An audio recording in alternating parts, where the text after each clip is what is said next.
Meus queridos irmãos, eu quero convidar você a abrir a sua Bíblia no segundo livro das Crônicas, capítulo 16. Estaremos meditando a princípio em 3 versículos apenas, mas eu peço que ao longo desta mensagem você deixe a sua Bíblia aberta neste livro, segundo Crônicas, pois estaremos meditando não apenas nesses 3 versículos, mas em todo o contexto da história do rei Asa, que começa no capítulo 14, versículo 1. Este é um ensinamento muito importante para as nossas vidas. E eu espero que Deus permita esta mensagem ser gravada, para que ela venha abençoar outras vidas também. Assim nos diz o texto sagrado em 2 Crônicas, capítulo 16, versículo 11. E eis que os atos de Asa, tanto os primeiros como os últimos, estão escritos no livro dos reis de Judá e Israel. E no ano 39 do seu reinado, Asa caiu doente de seus pés. A sua doença era em extremo grave. Contudo, na sua enfermidade, não buscou ao Senhor, mas antes os médicos. E Asa dormiu com seus pais e morreu no ano 41 do seu reinado. Somente até aqui, os irmãos podem sentar-se, por favor.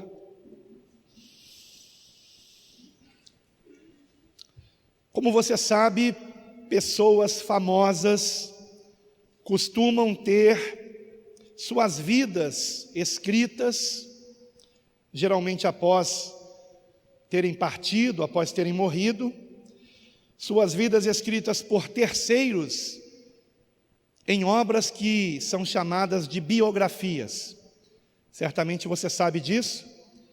E existem também as chamadas biografias não autorizadas, nas quais se descrevem os atos não tão louváveis que aquela pessoa fez em vida, e obviamente nem essa pessoa autoriza, se isto for escrito quando ela estiver em vida, e nem os familiares autorizam depois de sua morte. Então estas são as biografias não autorizadas. E tem as biografias autorizadas, onde são contadas apenas as coisas boas que aquela pessoa fez em vida. Mas seja como for, né? Sejam as coisas boas ou más, o fato é que todos nós, ao longo da nossa vida, temos feito coisas das quais nós nos sentimos bem em saber que os outros tiveram conhecimento, mas também nós, ao longo da vida, cometemos falhas. Quer queiramos ou não, o fato é que as nossas obras, todas, estão sendo registradas por Deus. A palavra diz que os olhos de Deus estão sobre todos, contemplando os atos bons e maus de cada um de nós. Nos lembra também que cada livro da nossa vida é como um conto ligeiro, diz a palavra de Deus, e o conto ligeiro de cada um de nós será aberto.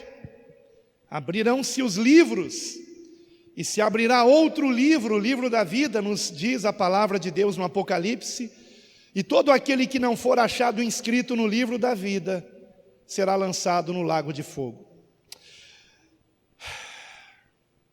Todos nós havemos de prestar contas com aquele que permitiu a nossa existência nesse mundo. E tudo o que nós fizemos nesse mundo está sendo registrado. E da mesma forma, tudo que o rei Asa fez, este rei a respeito do qual nós estaremos meditando hoje, também foi registrado por Deus, e o Senhor permitiu que fosse registrado também na Escritura Sagrada. Como você viu no versículo 11, os atos do rei Asa estão registrados nos livros dos reis, na verdade, no primeiro livro dos reis, e também aqui neste livro, 2 Crônicas, a partir do capítulo 14, versículo de número 1. E queridos irmãos, eu vejo neste rei, que foi o terceiro rei de Judá, o exemplo perfeito de alguém que começou muito bem e terminou muito mal. Temos vários exemplos assim na Bíblia. Judas é um deles, Judas Iscariotes. Mas por que Asa, o rei Asa, terminou tão mal, se ele começou tão bem? E que lições nós podemos aprender com seus erros, para que não venhamos cometê-los e também terminemos bem os nossos dias, e não mal como ele. Eu gostaria de resumir aqui a biografia do rei Asa em 10 atos. Calma, não são 3 pontos da mensagem, porque já pensou se essa mensagem tivesse 10 pontos, nós estaríamos aqui entrando nesse momento numa vigília. Mas são 10 atos que eu quero resumir aqui rapidamente, começando no capítulo 14, versículo 1. Eu estarei pulando alguns versículos para ganharmos tempo. O primeiro ato na vida de Asa como rei vai do versículo 1 ao versículo 6, onde nós encontramos que nesse primeiro ato, o reinado de Asa teve 10 anos de paz. E o reinado de alguém ter 10 anos de paz, num tempo de tanta guerra como foi aquela época, só pode significar uma coisa: a bênção de Deus. E de fato foi assim. Veja comigo do versículo 1 até o versículo 6. E Abias dormiu com seus pais, ou seja, morreu, e o sepultaram na cidade de Davi. E Asa, seu filho, portanto Asa era filho de um rei, do rei Abias, reinou em seu lugar. Nos seus dias esteve a terra em paz 10 anos. Agora vejamos por que houve paz por 10 anos. Versículo 2 até o 6. E Asa fez o que era bom e reto aos olhos do Senhor seu Deus. Então ele começou bem. Por quê? Porque tirou os altares dos deuses estranhos e os altos, e quebrou as imagens e cortou os bosques, e mandou a Judá que buscasse ao Senhor Deus de seus pais e que observasse a lei e o mandamento. Também tirou de todas as cidades de Judá os altos e as imagens, e sob ele o reino esteve em paz. E edificou cidades fortificadas em Judá, porque a terra estava quieta, e não havia guerra contra ele naqueles anos, porquanto o Senhor lhe dera repouso. Então esse foi o primeiro ato de Asa, começar bem o seu reinado, fazendo aquilo que era bom e reto aos olhos do Senhor, seu Deus. Agora vamos para o segundo ato, a partir do versículo 8, ato este que começa no 11º ano de Asa e vai até o 14º ano do rei Asa. Vejamos do versículo 8 ao 10. Tinha Asa um exército de 300.000 de Judá, que traziam escudos e lança, e 280.000 de Benjamim, que traziam escudo e atiravam com arco. Todos estes eram homens valentes. Versículo 9. E Zerá, o etíope, saiu contra eles com um exército de 1 milhão e com 300 carros, e chegou até Maressa.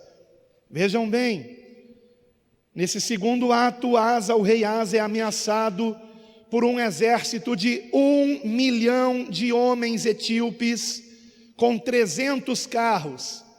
Quantos carros tinha o rei Asa para se defender? 0. Quantos homens ele tinha para a batalha? De Judá, 300.000, e de Benjamim, 280.000. Essas duas tribos que haviam permanecido no sul, em Jerusalém, e que estavam sob o reinado de Asa. Portanto, era uma guerra com números muito diferentes, e Asa estava saindo aqui com uma grande desvantagem. E então o que foi que ele fez? Então, neste segundo ato, Asa foi ameaçado. Ainda dentro desse período, até o seu 14º ano, não sabemos exatamente, quanto tempo levou, se desenrolou tudo isso, mas no versículo 11, nós vemos a atitude que Asa tomou. Esse é o terceiro ato. Asa clama ao Senhor. Vejamos do versículo 11 ao 15, e o Senhor os livra. E Asa clamou ao Senhor seu Deus e disse: Senhor, nada para ti é ajudar, quer o poderoso, quer o de nenhuma força. Ajuda-nos, pois, Senhor nosso Deus, porque em ti confiamos, e no teu nome viemos contra esta multidão. Senhor, tu és nosso Deus, não prevaleça contra ti o homem. E o Senhor feriu os etíopes diante de Asa e diante de Judá, e os etíopes fugiram. E Asa e o povo que estava com ele os perseguiram até Gerar, e caíram tantos dos etíopes, que já não havia neles resistência alguma, porque foram destruídos diante do Senhor e diante do seu exército, e levaram dali muito grande despojo, e feriram todas as cidades nos arredores de Gerar, porque o terror do Senhor veio sobre eles, e saquearam todas as cidades, porque havia nelas muita presa. Também feriram as malhadas do gado, e levaram ovelhas em abundância, e camelos, e voltaram para Jerusalém.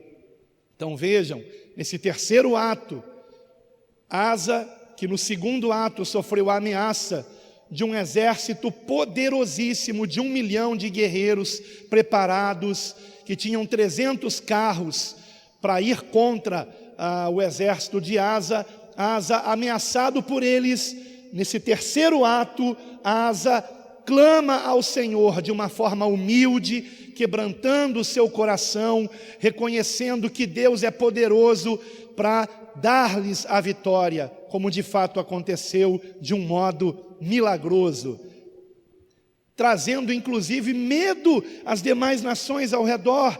Então nós vemos que nesse terceiro ato, mais uma vez Asa faz o que é certo, clama ao Senhor.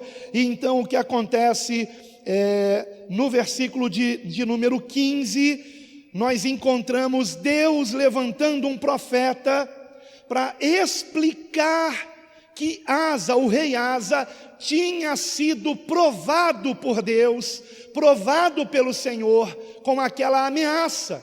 Porque vejam bem, o reinado de Asa começa com ele fazendo aquilo que é certo, com aquilo que é bom e reto aos olhos do Senhor. E porque começou bem, houve 10 anos de paz no reinado de Asa.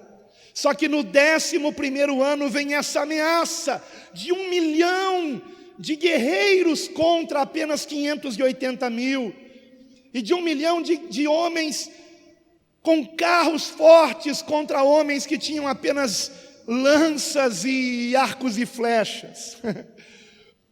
E então Asa se humilha diante do Senhor, e o Senhor o livra. E então o Senhor usa um profeta chamado Azarias, que foi inclusive o texto base da pregação de domingo passado, cujo título é Porque o Mundo Vai de Mal a Pior.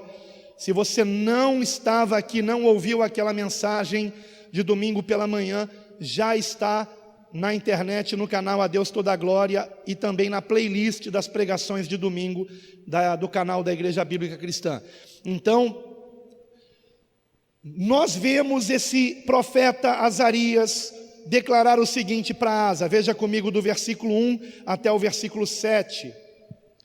Então veio o Espírito de Deus sobre Azarias, filho de Odede, e saiu ao encontro de Asa e disse-lhe: ouvi-me. Asa e todo o Judá e Benjamim. O Senhor está convosco, enquanto vós estáis com ele. E se o buscardes, o achareis, porém se o deixardes, vos deixará. Sabe o que isso me dá a entender? Que ao longo daqueles 10 anos de paz, o coração de Asa já estava deixando o Senhor. E então o Senhor prova o coração do rei, permitindo aquela ameaça de 1 milhão de etíopes. E Asa faz a coisa certa. E se humilha e se quebranta e busca o Senhor de todo o seu coração. E o Senhor ouve a oração de Asa e o livra a ele e a todo o seu reinado, de um modo tremendo, e ainda os dá os despojos da guerra. E então, queridos, vamos prosseguir aqui com a advertência de Azarias, versículo 3. Então Azarias vai lembrar a Asa o seguinte: e Israel esteve por muitos dias sem o verdadeiro Deus, e sem sacerdote que o ensinasse, e sem lei. Mas quando na sua angústia voltaram para o Senhor Deus de Israel e o buscaram, o acharam. E naqueles tempos não havia paz, nem para o que saía, nem para o que entrava, mas muitas perturbações sobre todos os habitantes daquelas terras, porque nação contra nação e cidade contra cidade se despedaçavam, porque Deus os perturbara com toda angústia. Mas esforçai-vos, e não desfaleçam as vossas mãos, porque a vossa obra tem uma recompensa. Este esforçai-vos, sem dúvida alguma, é esforçai-vos em buscar o Senhor. Esforçai-vos em trabalhar segundo a vontade de Deus, em andar nos caminhos do Senhor, em guardar a sua lei, em andar no temor do Senhor, fazendo aquilo que é bom e reto aos seus olhos. Então essa foi a advertência do profeta Azarias. E Asa lhe deu ouvidos. Mais uma vez, Asa dá ouvidos à palavra de Deus. E então nós entramos no 5º ato. Lembrando, o primeiro ato foram aqueles 10 anos de paz, porque Asa fez o que era bom e reto aos olhos do Senhor. Mas no final daqueles 10 anos, certamente seu coração já estava esmorecendo, ele já não estava mais buscando a Deus como deveria. E então no 11º ano vem o 2º ato. O reinado de Asa é ameaçado pelos etíopes. Num 3º ato, Asa clama ao Senhor, faz o que é certo aos olhos do Senhor, que os livra. E então no 4º ato, o Senhor levanta um profeta para advertir Asa de continuar buscando o Senhor, para que o seu reinado continuasse tendo paz. E então no 15º ano, Asa faz uma aliança com o Senhor, juntamente com todo o povo. Veja comigo do versículo 8 ao versículo 15. Ouvindo, pois, Asa estas palavras e a profecia do profeta Oded, cobrou ânimo e tirou as abominações de toda a terra, de Judá e de Benjamim, como também das cidades que tomara nas montanhas de Efraim, e renovou ou reparou o altar do Senhor que estava diante do pórtico do Senhor. Então vejam, o altar do Senhor precisava de restauração, precisava de um reparo. Percebem como ao longo de 10 anos Asa foi deixando de buscar o Senhor como deveria, de honrá-lo como ele merece ser honrado. Versículo 9. E reuniu a todo Judá e Benjamim, e com eles os estrangeiros de Efraim, Manassés e de Simeão, porque muitos de Israel tinham passado a ele, vendo que o Senhor seu Deus era com ele. E ajuntaram-se em Jerusalém no 3º mês, no ano 15º do reinado de Asa. E no mesmo dia ofereceram em sacrifício ao Senhor do despojo que trouxeram 700 bois e 7.000 ovelhas, e entraram na aliança para buscarem o Senhor Deus de seus pais com todo o seu coração e com toda a sua alma, e de que todo aquele que não buscasse ao Senhor Deus de Israel morresse. Assim, o menor como o maior, tanto o homem como a mulher, e juraram ao Senhor em alta voz, com júbilo e com trombetas e com cornetas. E todo Judá se alegrou desse juramento, porque de todo o seu coração juraram, e de toda a sua vontade o buscaram, e o acharam, e o Senhor lhes deu repouso ao redor. E também a Maaca, vamos parar por aqui, já basta por aqui, até o versículo 15. Então, neste quinto ato, há uma aliança, não somente de Asa, mas de todo o povo com o Senhor. Fazem uma aliança com o Senhor. E qual foi o resultado disso, irmãos? Nós vemos num sexto ato, versículo 19: e não houve guerra até o 35º ano do reinado de Asa. Uau! Então vejam, o Senhor lhes acrescenta mais 20 anos de paz. Como Asa começou bem o seu reinado, o Senhor lhe dá 10 anos de paz. Ao cabo desses 10 anos, Asa já não estava mais cuidando do altar do Senhor como deveria. Já não estava mais tão quebrantado diante do Senhor como há 10 anos atrás. Então o Senhor permite no 11º ano que ele seja provado, com uma ameaça de uma terrível guerra, na qual certamente eles perderiam horrivelmente. Mas então Asa se quebranta e busca o Senhor, e o Senhor lhes dá vitória. E então o Senhor levanta um profeta depois da vitória, e adverte Asa, dizendo o seguinte: o Senhor está convosco enquanto vós estáis com ele, e se o buscardes o achareis, porém se o deixardes ele vos deixará. Aqui está a explicação do porquê aquela ameaça dos etíopes. Porque Asa já estava deixando de buscar a Deus como deveria. Mas Asa passa na prova. E mais, ele faz uma aliança com o Senhor, ele dá ouvidos ao profeta.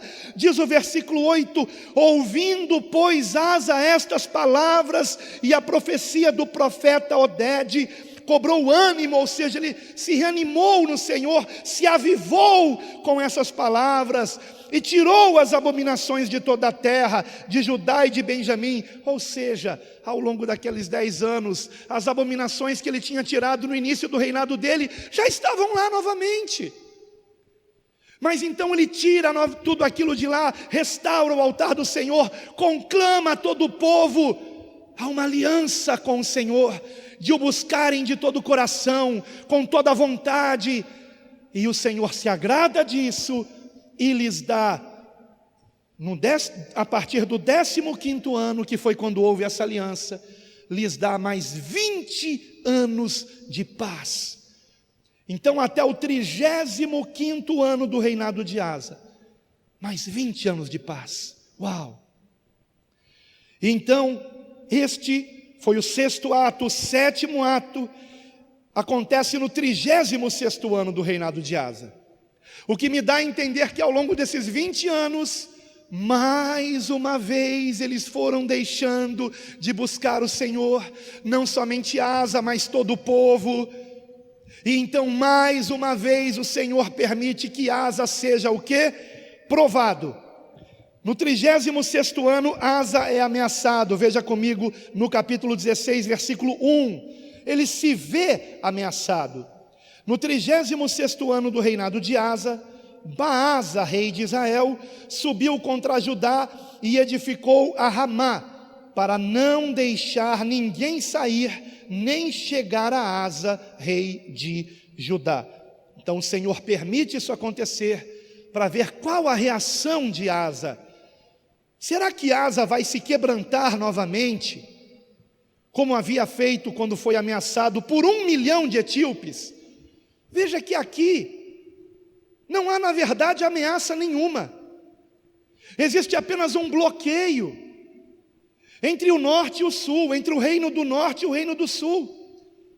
Nada mais do que isso, mas Asa se achou ameaçado. E qual foi a reação dele? Vamos ver a partir do versículo 2 e 3. Então Asa tirou a prata e o ouro dos tesouros da casa do Senhor e da casa do rei, e enviou servos a Ben-Hadad, rei da Síria, que habitava em Damasco, dizendo: acordo ou aliança, dependendo da versão, aliança há entre mim e ti. Aliança com quem? Com o Senhor? Não, com o rei da Síria. Dando ao rei da Síria tesouros da casa do Senhor, de ouro e prata. Aliança há entre mim e ti, como houve entre meu pai e o teu.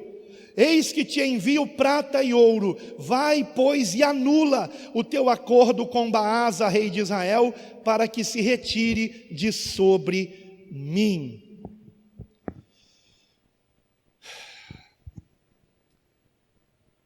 Como assim?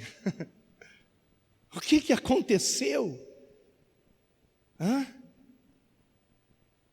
20 anos haviam se passado, irmãos, não se esqueçam disso. Muita coisa pode acontecer em 20 anos, até mesmo alguém se esquecer das bênçãos de Deus, até mesmo alguém se esquecer que Deus já foi com ele, que Deus é real, que quando nós o buscamos, nós o achamos, se o buscarmos de todo o nosso coração. E então nós entramos no no nono ato. O oitavo foi Asa fazer aliança com o rei da Síria. Versículos de 7 a 9. Naquele mesmo tempo veio Anani o vidente a Asa, rei de Judá. Esse termo vidente é melhor traduzido como profeta, porque é o mesmo termo hebraico para vidente e para profeta. É a mesma palavra hebraica. Eu realmente não entendo porque aqui a Corrigida Fiel traduziu como vidente. Eu não faria isso.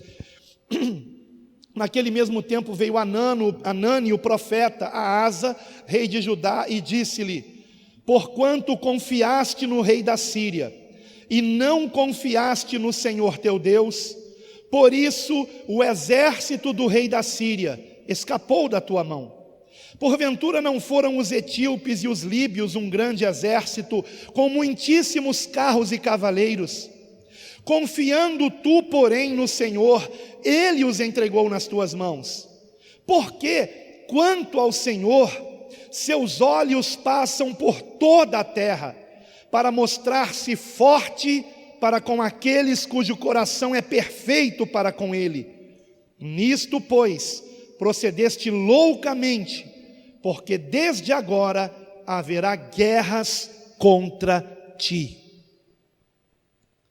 Ou seja, este profeta, ao contrário de Azarias, não pôde trazer a Asa uma advertência, porque Asa agira loucamente, fazendo aliança com o homem, e pior, com o homem ímpio, com o rei da Síria, que adorava falsos deuses, que fazia coisas abomináveis, e dá ao rei da Síria tesouros da casa do Senhor, de ouro e prata. É difícil acreditarmos nisso, mas aconteceu. E então o Senhor levanta um profeta chamado Anani para condenar essa atitude do rei Asa e dizer a ele: agora não haverá mais paz no teu reinado. Você foi advertido. Asa tinha sido advertido pelo profeta Azarias, de que enquanto ele buscasse o Senhor seria com ele, mas que se ele deixasse o Senhor o deixaria. E ele deixou o Senhor.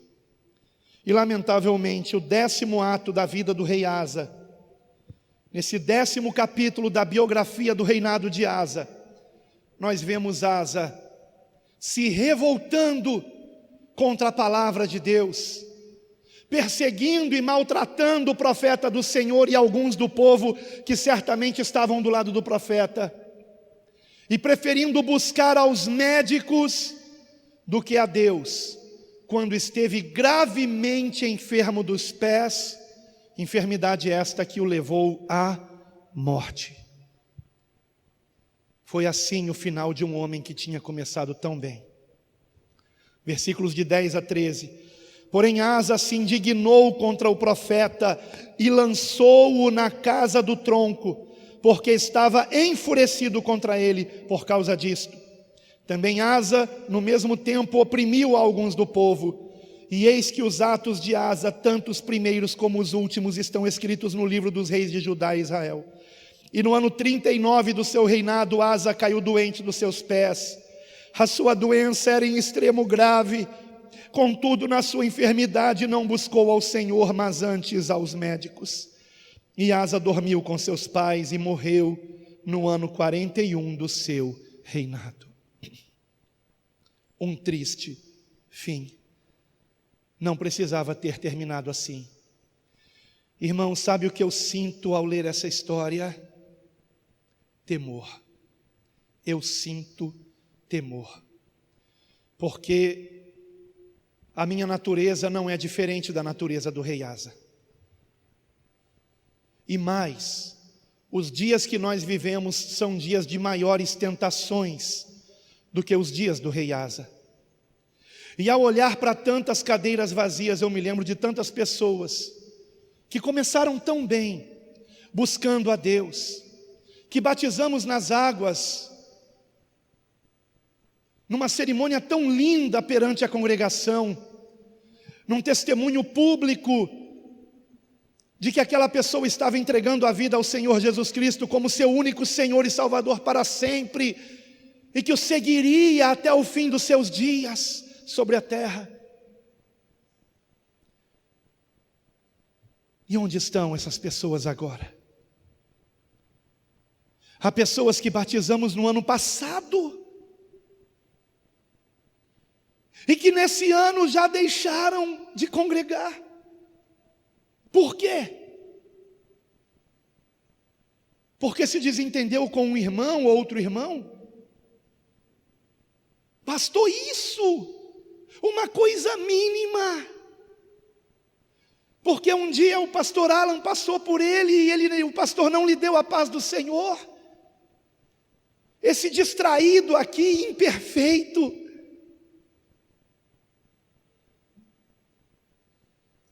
Isso é motivo para a perdição de alguém. É impressionante, irmãos.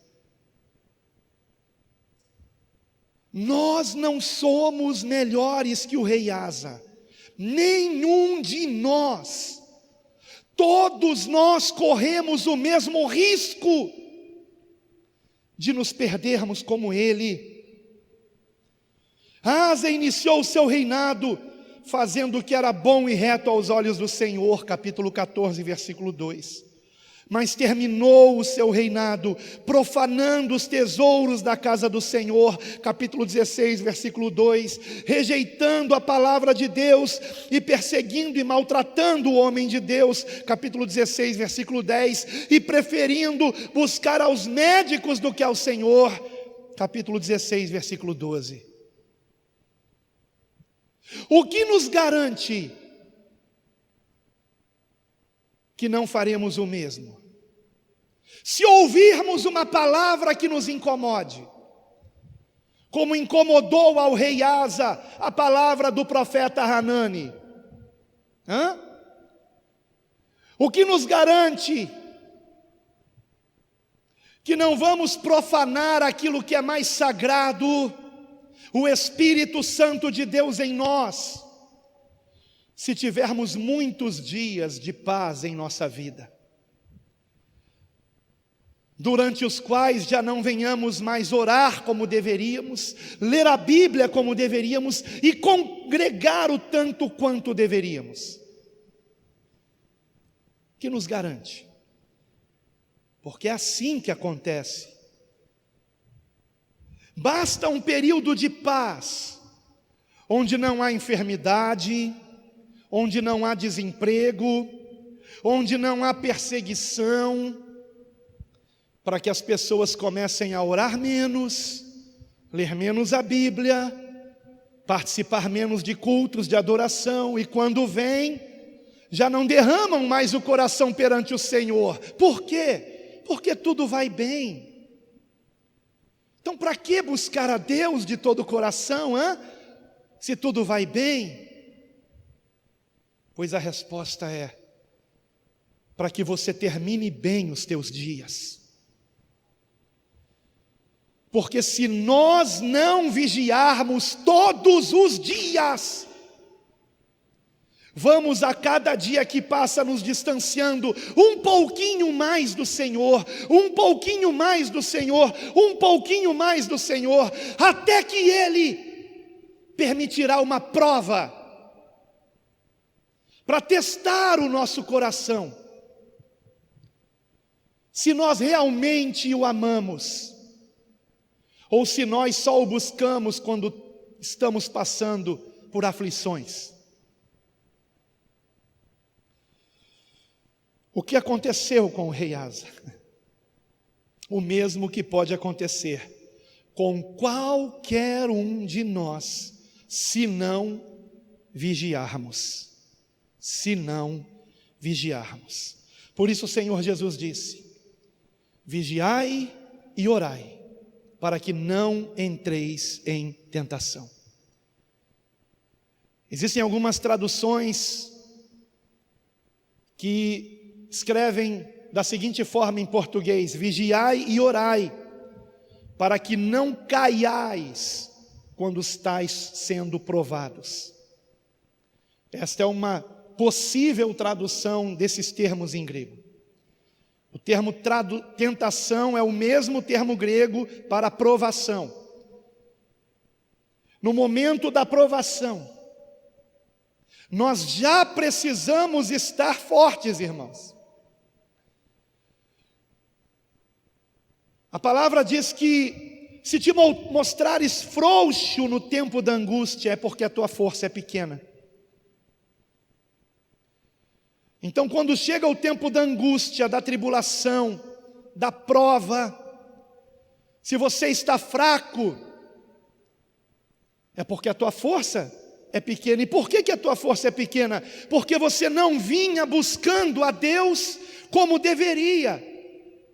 E quando chega o dia mau, você está enfraquecido, porque não compreende a importância de buscar a Deus em todo o tempo, não somente no tempo da guerra, mas também no tempo da paz.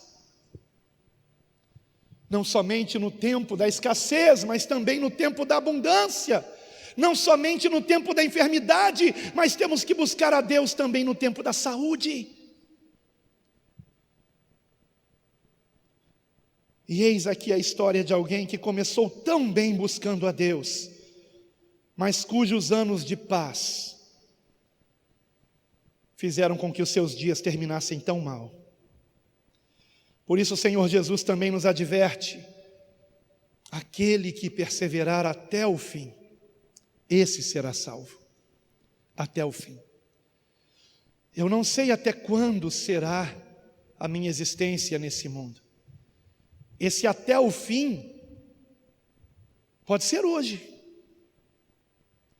Se for hoje, oh glória, creio eu estar na presença do Senhor. Mas e se tivesse sido ontem, ou anteontem? Irmãos, vamos entender uma coisa sobre essa história de predestinação. Só existe um predestinado, que é Cristo. Se estamos nele, estamos salvos. Se não estamos nele, estamos perdidos. É simples assim. E eu posso lhe garantir que ninguém parte desse mundo na véspera. Ninguém também é tentado além do que possa suportar. Como diz o ditado, ninguém vai carregar uma cruz que não possa suportar. Então que ninguém diga: foi demais para mim essa tentação. Não. Como diz a palavra em Hebreus, é porque você não resistiu até ao sangue. Jesus resistiu até o sangue. Entendo eu que o autor de Hebreus, quando disse isso, resistir à tentação ou à provação até ao sangue, significa orarmos de um modo tão forte, me fugiu a palavra agora, tão intenso, que o nosso suor se transforme em sangue. Isso é resistir até o sangue.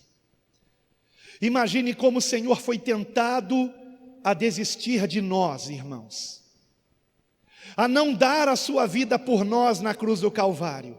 Não se esqueçam que ele sabia que o Pai tinha permitido mais de 12 legiões de anjos para livrá-lo daquela hora, se ele assim o quisesse. Jesus não foi obrigado a morrer por nós na cruz pelo Pai. Ele o fez por amor. Como diz a palavra, e havendo ele amado os seus, ou seja, nos amado, nos amou até o fim. Porém, ele foi tentado, porque ele sabia muito bem o que era ser crucificado, o que vinha antes da crucificação. Os algozes romanos eram os maiores especialistas da história humana, até os dias atuais, em tortura. Eles sabiam torturar uma pessoa até o limite, para ela não morrer. E foi o que fizeram com Jesus.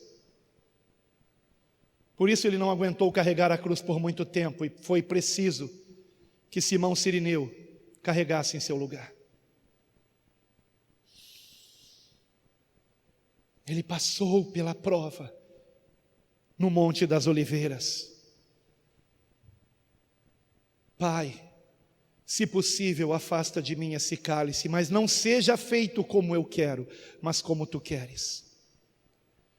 E no meu entender, o Senhor não estava nem tanto aflito com as dores carnais que ele sentiria, mas aflito por saber que naquela cruz seria feita a expiação dos nossos pecados, e por conta disso, o Pai teria que por um momento, durante a expiação dos nossos pecados,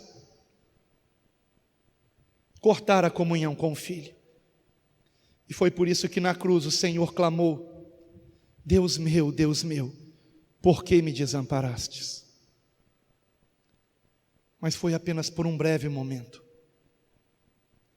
para que ele se fizesse maldição em nosso lugar, tomando sobre si nossos pecados e iniquidades naquela cruz, os pecados e as iniquidades de todo aquele que nele crê.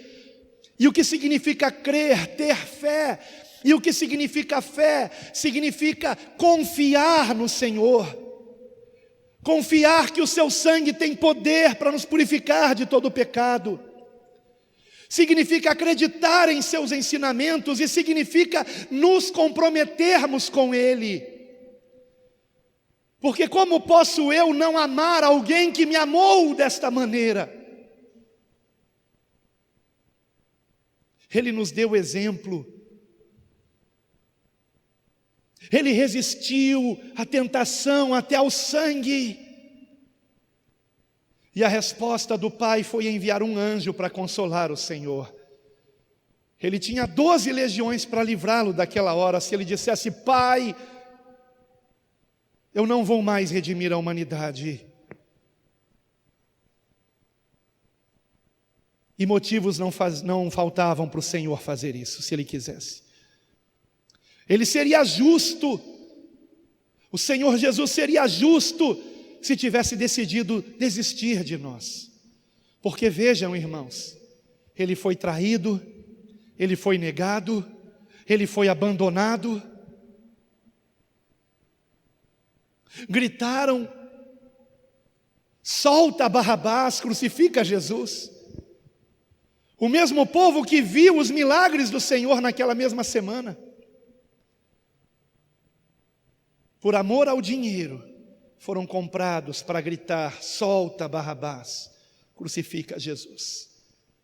Nós merecíamos o que Jesus fez por nós?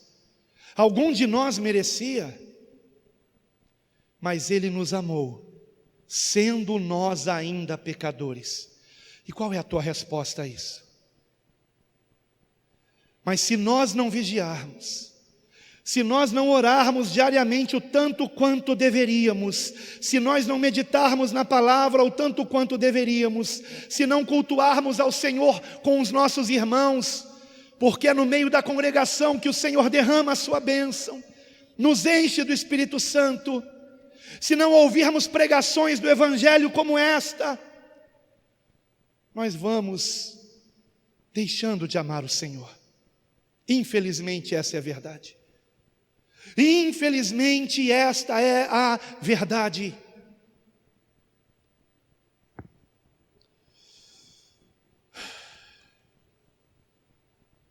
E no que é que temos que vigiar? Quero ler apenas mais 3 ou 4 textos aqui para encerrarmos. Veja comigo em João 15, versículo 1. Evangelho de João, capítulo 15, versículo 1 em diante, que assim nos diz o Senhor Jesus. João, capítulo 15, versículo 1 em diante: eu sou a videira verdadeira, e meu Pai é o agricultor. Todo o ramo em mim que não dá fruto, Ele tira e limpa todo aquele que dá fruto, para que dê ainda mais fruto. Vós já estáis limpos pela palavra que vos tenho falado. Vejam a importância de ouvirmos a palavra, de crescermos no conhecimento da palavra. E aí ele acrescenta no versículo 4: permanecei em mim, e eu permanecerei em vós. Em outra versão: estai em mim, e eu em vós. Como o ramo de si mesmo não pode dar fruto, se não estiver na videira, assim também vós, se não estiverdes em mim. Eu sou a videira, e vós os ramos. Quem está em mim, e eu nele, esse dá muito fruto, porque sem mim nada podeis fazer. Se alguém não estiver em mim, será lançado fora, como o ramo, e secará.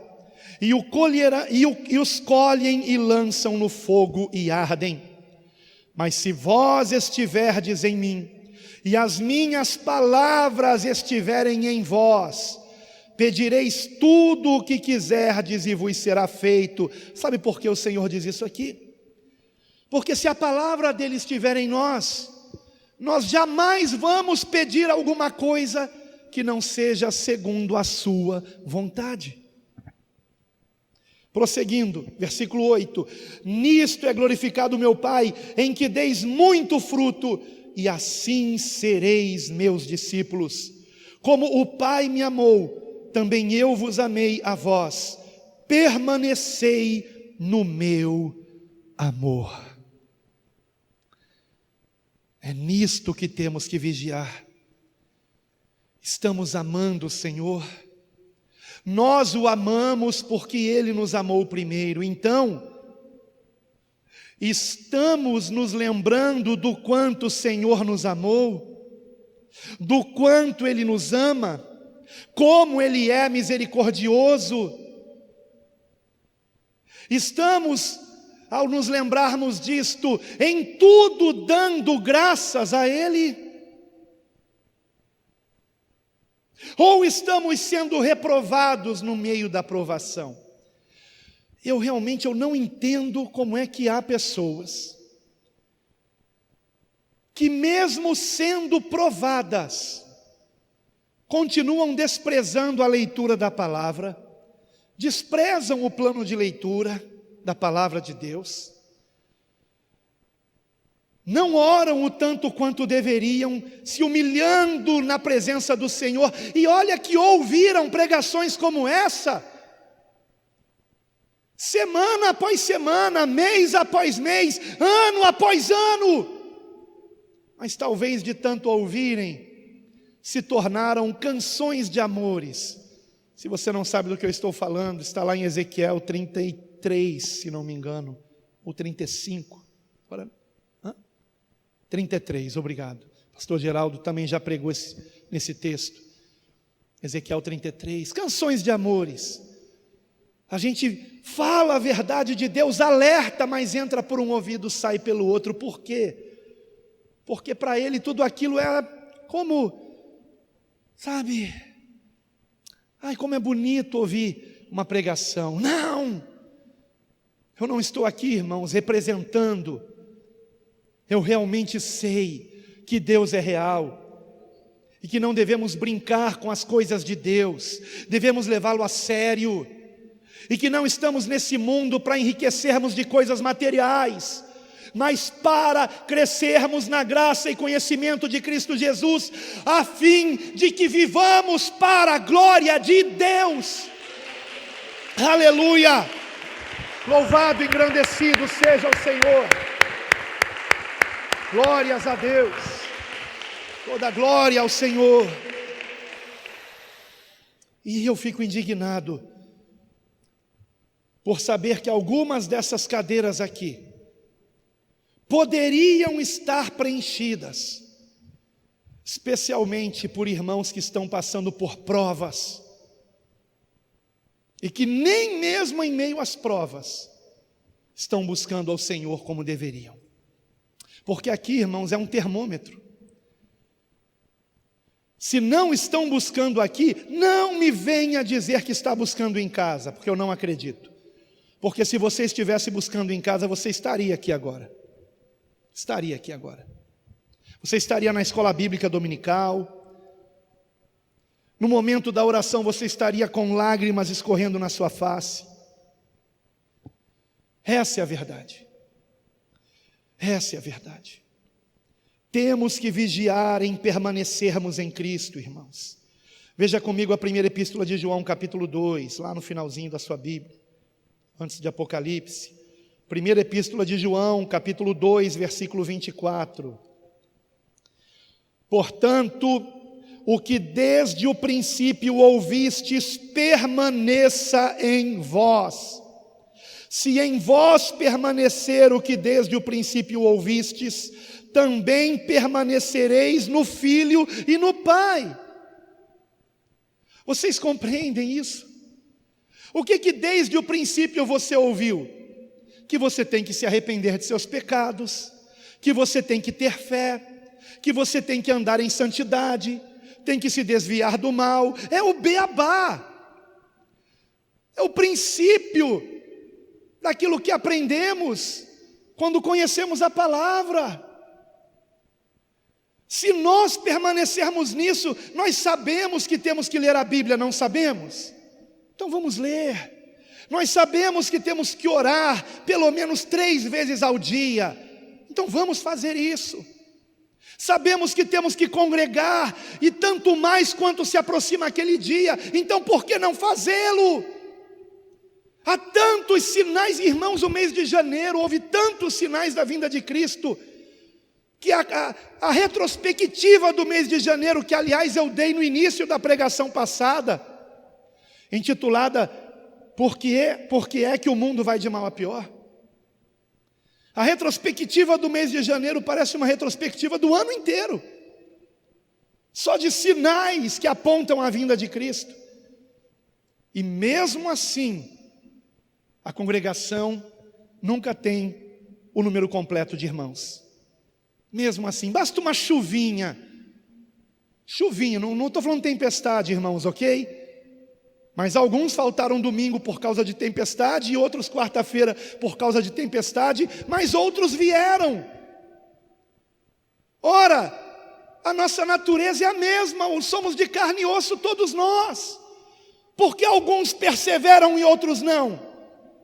Porque temos irmãos que mesmo debaixo de chuva vêm do Rio de Janeiro, de Maricá, e pessoas que moram a 3 quadras daqui, dão a desculpa da chuva para não estar na igreja.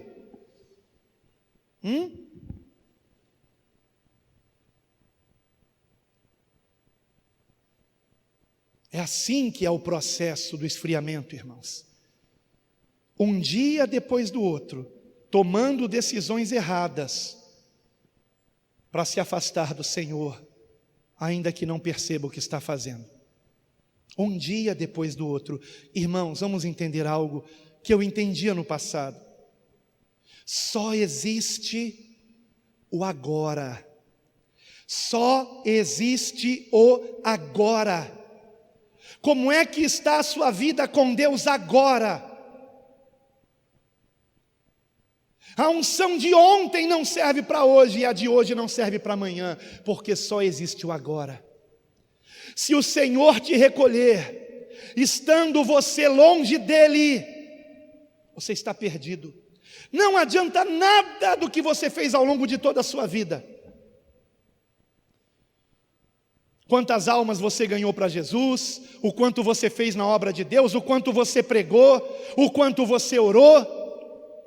Se no fim dos teus dias você está longe do Senhor, você está perdido, porque aquele que perseverar até o fim, esse será salvo. E quem disse isso não fui eu, foi Jesus Cristo. E Ele é a verdade, porque só existe o agora. Como é que está você agora? Você está cheio do Espírito Santo? Não está? Então busque a Deus agora. Você está sedento de mais conhecer Jesus? Não está? Então clame ao Senhor agora para que seja avivado novamente. Como é que você está agora? E os nossos dias são os mais perigosos que existem. Lucas capítulo 21, versículo 34. É uma profecia sobre estes últimos dias. É de assustar isso aqui, irmãos. E mesmo assim, as pessoas não compreendem a importância de permanecermos na graça que há em Cristo Jesus, confiando no poder que há no seu sangue, para nos perdoar pecados e purificar de toda iniquidade, de permanecermos no seu ensinamento, praticando a sua palavra, de proclamarmos o seu evangelho, enquanto há tempo. É nisso que nós temos que vigiar e orar em todo o tempo. E em Lucas 21, 34 em diante, o Senhor nos adverte disso. Veja comigo, Lucas 21, 34. E olhai por vós, preste atenção, eu tenho isso aqui marcado na minha Bíblia, sublinhado, e olhai por vós. Você está tomando conta de si mesmo? Ou está tomando conta da vida dos outros? Você senta lá atrás porque gosta do ventilador que tem lá atrás e de estar perto do bebedouro? Ou você senta lá atrás para ficar olhando tudo o que acontece aqui? Não quero julgar ninguém, é uma pergunta que você tem que fazer a si mesmo. Qual é a sua motivação para tudo? Examine as tuas motivações. Olhai por vós, examine-se a si mesmo. Prosseguindo, versículo 34. Não aconteça que os vossos corações se carreguem de glutonaria. Irmãos, essa palavra glutonaria fala de quê? Fala de quê? De comida, não é verdade? Quem é um glutão? É alguém que come muito. Glutonaria é o pecado de comer além da conta. Então não há um erro aqui. Por que está escrito não se carregue os vossos corações e não escrito não se carregue o vosso estômago? Hã? Você já parou para pensar nisso? Porque o Senhor está falando de comer com os olhos. Comer com os olhos. E você sabia que o nome Google é Go-Ogly, que é uma expressão idiomática norte-americana que significa vá comer com os olhos? E é bem sugestivo isso, né? Esse nome Google é bem sugestivo. Nós estamos na era de se comer com os olhos. E muitos estão sendo glutões nisso aí. De embriaguez, o termo grego aqui é um termo que significa de intoxicação. Então alguns comem tanto que ficam intoxicados com as coisas desse mundo e dos cuidados da vida. E venha sobre vós de improviso aquele dia, porque virá como um laço sobre todos os que habitam na face de toda a terra. Vigiai, pois, em todo o tempo. Viram aqui? Em todo o tempo. E como é que nós vigiamos em todo o tempo? Compreendendo que só existe um tempo, que é o agora. O agora. E todo o tempo, todo agora seu e meu, nós temos que vigiar e orar. Vigiai, pois, em todo o tempo orando, para que sejais havidos por dignos de evitar todas estas coisas que hão de acontecer Na verdade, o termo aqui em grego é de escapar de todas essas coisas que hão de acontecer e de estar em pé diante do Filho do Homem. Mais do que nunca, temos que vigiar e orar, porque essa hora chegou, a hora que viria como um laço sobre todos que habitam na face de toda a terra, a hora que foi profetizada em Apocalipse capítulo 3 a respeito da igreja de Filadélfia, a hora da tentação ou da provação, dependendo da versão. Não é a hora da tribulação. Muitos pensam que esse versículo fala da grande tribulação. Não fala nada disso.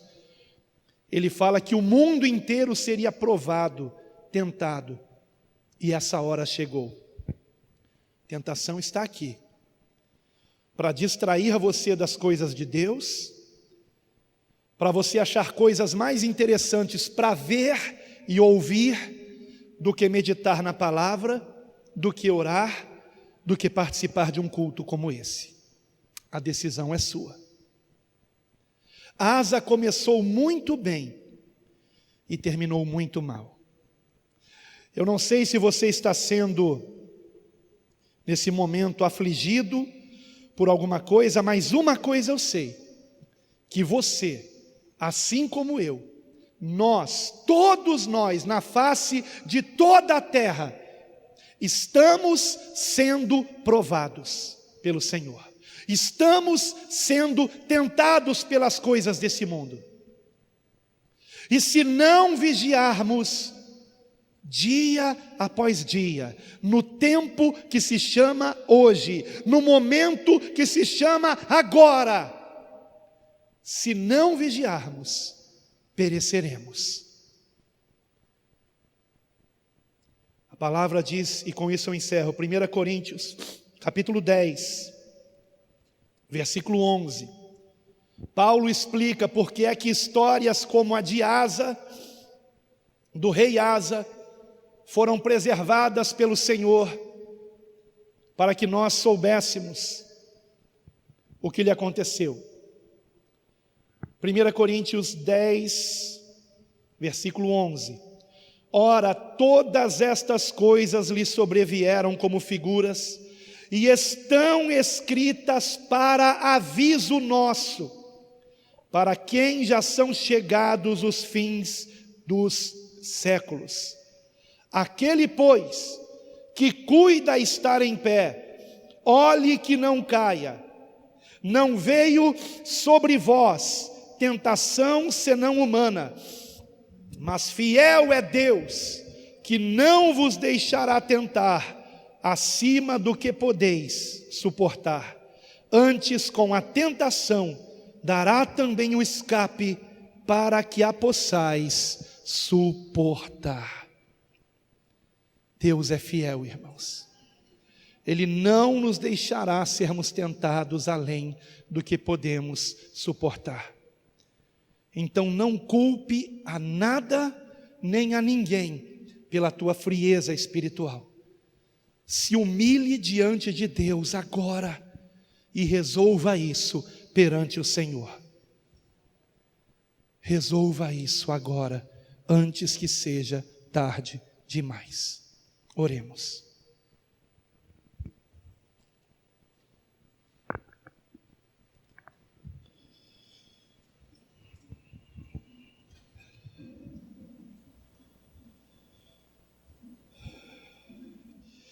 Ó amado Deus e Pai Celestial, Pai, nós te agradecemos pela advertência do Teu Santo Espírito, por meio da Tua palavra, Senhor. Ó Pai amado, que essa pregação não seja para nossos ouvidos como canção de amores, como foi dito ao profeta Ezequiel em Ezequiel 33. Não, Pai, mas que para a Tua glória, Senhor, esta palavra encontre lugar em nosso coração, e não estejamos procrastinando a nossa decisão de Te buscar de todo o coração, porque fato é, Pai, que eu percebo, Senhor, que nos momentos de oração e de louvor, são tão poucos entre nós que estão realmente fazendo isto de coração. São tão poucos que oram a Ti realmente com intensidade, Senhor, na certeza de que Tu és Deus, e que sendo Deus é impossível que o Senhor não saiba o que está acontecendo conosco, o que estamos fazendo agora, ou seja, em todo o tempo. O Senhor está presente, Pai. O Senhor é Deus, e o Senhor conhece como está o nosso coração. O Senhor sabe, Pai, o quanto eu deveria Te buscar mais, meditar mais na Tua palavra, acordar ainda mais cedo para Te buscar, fazer ainda mais a Tua obra, Pai. Então, Pai querido, eu me coloco nessa oração, me humilhando diante de Ti, juntamente com os meus irmãos. Eu não sou melhor do que eles, e nenhum de nós é melhor do que o rei Asa. Se não vigiarmos, daremos mais crédito aos médicos do que a Ti. Se não vigiarmos, ficaremos com raiva do pregador quando a Tua palavra nos repreender. Se não vigiarmos, iremos profanar as coisas santas, Senhor. Oh, Pai, tem misericórdia de nós. Obrigado pela oportunidade do arrependimento. Pai, que venhamos nos arrepender de todo o coração e levar a sério a Tua palavra, porque o Senhor tem nos dado oportunidade de arrependimento. Como é grande o Teu amor, permitindo tantos sinais da Tua vinda, Pai. Como é grande o Teu amor, Pai. Obrigado por cada um desses sinais. Mas, Pai querido, se nós não despertarmos de fato, se não vigiarmos e orarmos em todo o tempo como devemos fazer, Pai, estamos agindo como loucos, e no momento do grito da meia-noite, será tarde demais, porque nossas lâmpadas estarão vazias do azeite do Senhor, da Tua santa presença em nós. Pai, queremos estar em Ti, que a Tua palavra esteja em nós, para que estejamos em Ti, e assim possamos dar muito fruto, e que tudo isso seja para a Tua glória, para todos sempre. Amém.